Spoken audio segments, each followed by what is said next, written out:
What's going on, Sooner Nation? We got some tough news on Friday after the game where we found out Jalil Farooq had a broken foot and he's now going to be out 6 to 8 weeks.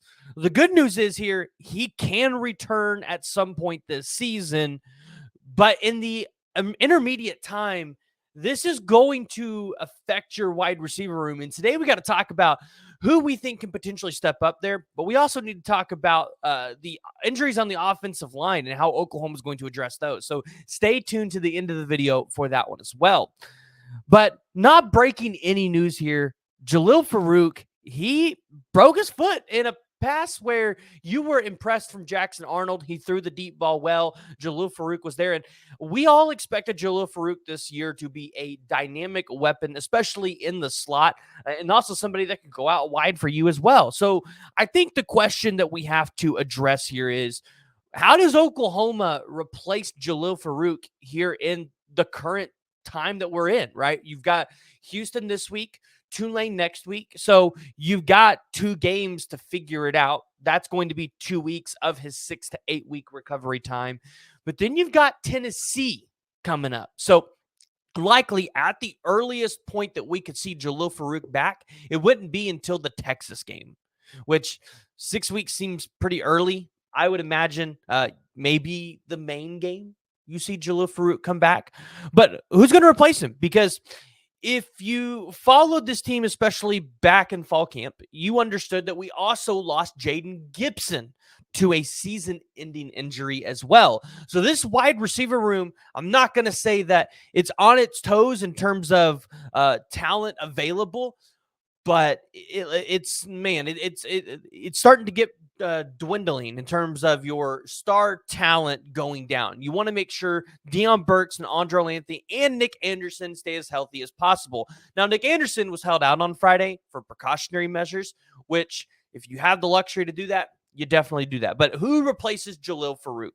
And there's a couple names on the depth chart that I think you have to look at, especially for the slot wide receiver. But I think there's 2 specifically that Oklahoma fans can pay attention to. The first one is Juwan Pedway. And if you all remember, when we got Juwan Pedway on the recruiting trail at 5'10", 189 pounds, speedy wide receiver, this is a guy that I'm really excited about. Last year, he had 11 receptions for 70 yards with a 6.4 average. He had 1 carry for 10 yards. Juwan Pedway is a guy that I think he could fill this role. Even Brent Venables talked about him, and George Stoya put out a tweet talking about Juwan Pedway's availability, and I'm trying to pull that up because I thought I had it up and I didn't. Here we go. Venables says, and this is coming from George Stoya's Twitter account. It says, Venables says Pedway was dealing with a hamstring injury last week and didn't know if he'd be able to play. He's healthy now and could be a big part of the offense.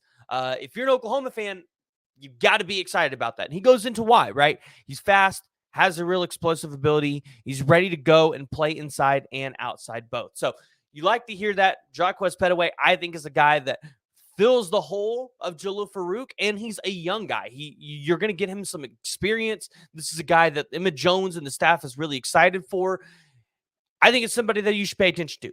But on the flip side, you've also heard some stuff about Zion Ragens. Zion Ragens is a true freshman, somebody that just came out of this class at 5'8", 145 pounds. But again, another speedy wide receiver. You saw him last week in the game. He got 1 reception for 7 yards. This could be a guy that maybe splits a little bit of time with Juwan Pedway. If you want to keep Juwan Pedway healthy, see what he can do in the first half against Houston and Tulane. If you have that availability, then you can play Zion Ragens in the second half and kind of just let them split those snaps. It's very interesting to see how Oklahoma is going to replace Jalil Farooq during this time while he is recovering from an injury. Obviously, we pray and hope that Jalil Farooq will recover in a speedy time, but Oklahoma's got options. Now, looking at Jaden Gibson, obviously the answer is still J.J. Hester. J.J. Hester obviously didn't have his best game, but shaking off some game rust. Remember, he hasn't really played in meaningful snaps in, I think it was like 2 years. So J.J. Hester, He's the replacement for Jaden Gibson. Oklahoma fans shouldn't worry there. This wide receiver core is still really deep. I know a lot of people were not impressed on Friday, but remember, if you give Deion Burks, Andrel Anthony a little bit more snaps, and remember, you still can place Nick Anderson into this offense, I think it's going to open up the running game a little bit, and then obviously Jackson Arnold will have a little bit more weapons to get the ball to. And Ballard Sharp, absolutely phenomenal. Now, offensive line, I think this is one that is probably going to be the biggest question mark for Oklahoma fans going forward is how are we going to sustain these injuries on the offensive line, because it didn't look good on Friday. There were some good things you could have taken out of it, but Branson Hickman goes down. It sounded like it was just a sprained ankle. I think we're talking about in the Discord, maybe like a grade 1 sprain, so shouldn't hopefully be out too long. Branson Hickman was, the 4th highest graded center last year while he was playing at SMU. You got him in the transfer portal. This was a massive pickup for Oklahoma. The real question is, though, does the staff have confidence in Josh Bates to go out here and play center for Oklahoma? Because we really have not seen him in the game be able to go out there and do that.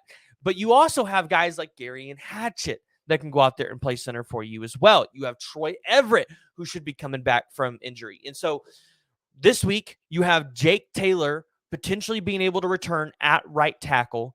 So that hopefully that hopefully fixes your tackle problems, because if Tarquin doesn't pan out at left tackle, he would be a great 2-deep tackle. You can swing him at the left or the right side. So you'd have Jake and Jake on the right and the left, and then you could play Hito Zaida or Gary and Hatchett at left guard. Obviously, Fabichi Wewu, I think he's got right guard locked down. Nobody's taking that spot.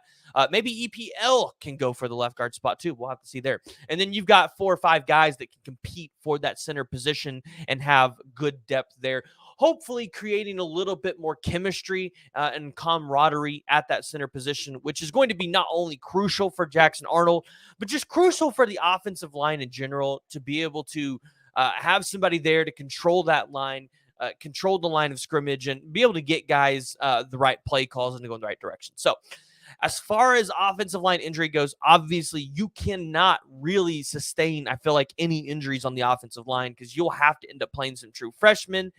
You never know. Maybe one of these true freshmen actually end up panning out for Oklahoma, but you would like to be able to run with some of these more tenured guys on the offensive line just because they've been in the offense. They know how the system works, and that's what you're going to feel more comfortable with going into the SEC, having to go up against defensive lines like Auburn and Tennessee and Alabama and even South Carolina. They didn't look good last week, but their defensive line, it's going to be good enough to test Oklahoma and give them some of their limits. So, guys, if you have made it this far and you have not already, make sure you hit that like, hit the subscribe button, especially if you're new to the channel. Also, join the discussion, jump in the comments below.